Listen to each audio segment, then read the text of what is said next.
കൊച്ചിയിൽ മാത്രമല്ല കോഴിക്കോട് ബീച്ചിലും സുരക്ഷിതമല്ലാതെ പച്ചകുത്തി നൽകുന്ന നിരവധി അതിഥി തൊഴിലാളികളെ കാണാം.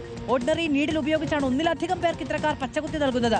ബീച്ചിൽ അതിഥി തൊഴിലാളികൾക്കിടയിൽ വർദ്ധിച്ചു വരുന്ന അതിക്രമങ്ങളുടെ പശ്ചാത്തലത്തിൽ ഇത്തരക്കാരെ കഴിഞ്ഞ ആഴ്ചയാണ് വ്യാപാരികളും പോലീസും ചേർന്ന് ബീച്ചിൽ നിന്ന് ഒഴിപ്പിക്കുകയും ചെയ്തത്. ഷഹദ് റഹ്മാൻ ഉണ്ട് കൂടുതൽ വിവരങ്ങളുമായി അവിടെ നിന്ന്. ഷഹദ്, അവിടെ കുടുംബമടക്കം വരുന്ന ആളുകളുടെ മുന്നിലിരുന്ന് പരസ്പരം ചീത്ത വിളിക്കുക, മർദ്ദിക്കുക, മദ്യപിച്ചിരിക്കുക, കുഞ്ഞുങ്ങളെ രാത്രിയിൽ എവിടേക്കെങ്കിലുമൊക്കെ പറഞ്ഞു വിടുക, യാചിക്കാൻ അയക്കുക, ഇങ്ങനെയുള്ള ഒരുപാട് കാര്യങ്ങൾക്കിടയിലാണ് മറ്റുള്ളവരുടെ ആരോഗ്യത്തെ കൂടി ബാധിക്കുന്ന ഇത്തരം നിയമവിരുദ്ധ പ്രവർത്തനങ്ങളും. തീർച്ചയായും അങ്ങനെ തന്നെയാണ് മധു. കാരണം ഇപ്പോൾ കോഴിക്കോട് ബീച്ചിൽ അത്തരത്തിലുള്ള പ്രവർത്തനങ്ങൾ നടക്കുന്നില്ല എന്ന് നമുക്ക് ഈ ഘട്ടത്തിൽ പറയാൻ സാധിക്കും. പക്ഷേ ഇതായിരുന്നില്ല ഒരു കഴിഞ്ഞ ആഴ്ച വരെ ഉണ്ടായിരുന്ന സാഹചര്യം. കാരണം അല്പം മുമ്പ് സൂചിപ്പിച്ചതുപോലെ തന്നെ ഡൈ ഉപയോഗിച്ചും അതുപോലെ തന്നെ ഒരേ നീഡിൽ ഉപയോഗിച്ച നിരവധി പേർക്ക് ഇത്തരത്തിൽ ടാറ്റു ചെയ്യുന്ന ഒട്ടനവധി ആളുകൾ ഇവിടെ ഉണ്ടായിരുന്നു. പ്രത്യേകിച്ച് അത് ഇതര സംസ്ഥാനക്കാരായിട്ടുള്ള ആളുകളായിരുന്നു. അവർ ഇത്തരത്തിൽ ഈ മാസ്ക് ഉപയോഗിക്കുന്നത് വലിയ കുഴപ്പമില്ല എന്നുള്ളതാണ് പൊതുവെയുള്ള ആളുകളുടെ തെറ്റിദ്ധാരണ. ഉത്സവ പറമ്പുകളിലും ഇത്തരത്തിൽ ബീച്ച് ഉൾപ്പെടെയുള്ള സ്ഥലങ്ങളിലും ഇത്തരം ആളുകളെ നമുക്ക് ധാരാളം കാണുകയും ചെയ്യാം. പക്ഷേ ഇതിൽ നിന്ന് മാരകമായിട്ടുള്ള അസുഖങ്ങൾ ഉണ്ടാകുന്നു എന്നുള്ളതാണ് വസ്തുത. കഴിഞ്ഞ ആഴ്ചയാണ് ഇവിടുന്ന് ഇത്തരമുള്ള ആളുകളെ മാറ്റുകയും ചെയ്തിട്ടുണ്ടായിരുന്നത്. കഴിഞ്ഞ ആഴ്ചയാണ് ഇവിടുന്ന് ഈ ടാറ്റു ഒക്കെ ചെയ്യുന്ന ആൾക്കാരെ മാറ്റിയിട്ടുണ്ടായിരുന്നത്.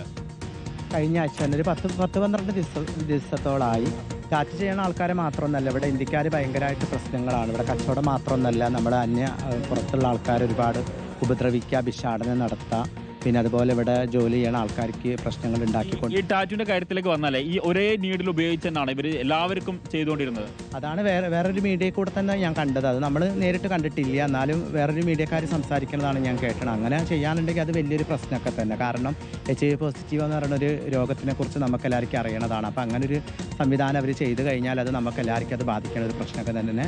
പക്ഷെ അവരെ നീക്കിയത് വളരെയധികം സന്തോഷിക്കണം. എന്തായാലും അങ്ങനെയുള്ള ആൾക്കാർ എവിടെയെങ്കിലും ഉണ്ടെങ്കിൽ അത് നമ്മൾ കണ്ടുപിടിച്ച് അവരെ അങ്ങനെ ഒരു കാര്യത്തിന് നമ്മൾ പിന്തിരിക്കും. കോഴിക്കോട് ബീച്ചിൽ ഈ പ്രദേശത്ത് അത്തരത്തിലുള്ള ആളുകളില്ല അല്ലേ? നമുക്ക് ഇപ്പോൾ കുറച്ച് നമ്മൾ കച്ചവടക്കാർ യൂണിയൻകാരെല്ലാവരും ഒന്നിച്ചപ്പോൾ ഇവിടെ കുറച്ച് ആൾക്കാരൊക്കെ നമുക്ക് വൃത്തിയാക്കാൻ പറ്റിയിരുന്നു. അതുപോലെ ഇവിടെ ആര് തന്നെ വന്നാൽ അവരെ അങ്ങനെ നിർത്താറുമില്ല. പിന്നെ എന്തെങ്കിലും പ്രശ്നക്കാരാണെന്നുണ്ടെങ്കിൽ നമ്മളത് കണ്ടുപിടിച്ച് അവർ ഇവിടെ നിന്ന് പിന്തള്ളപ്പെടൽ തന്നെ ഇവിടെ ചെയ്തുകൊണ്ടിരിക്കുന്നത്.